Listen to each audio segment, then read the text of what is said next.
In today's video, I'm going to teach you how to add shipping charges in Zoho Books. To get started, open your Zoho Books account and make sure you're on the main dashboard.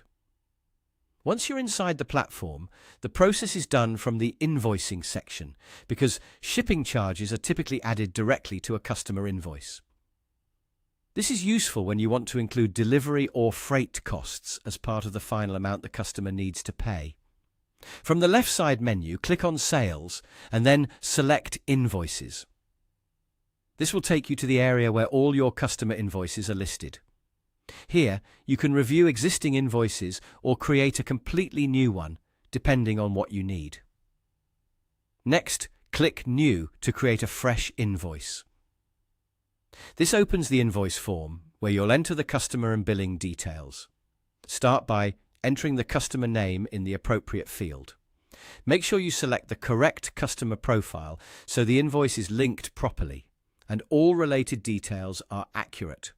After that, fill in the invoice number and any other necessary details required for the invoice.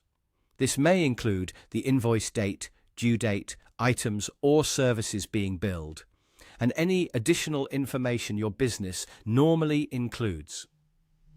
Taking a moment to review these fields carefully helps avoid mistakes and ensures the invoice is complete before you add extra charges.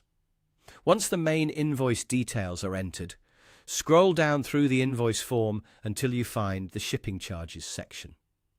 This is the area where you can add the shipping amount.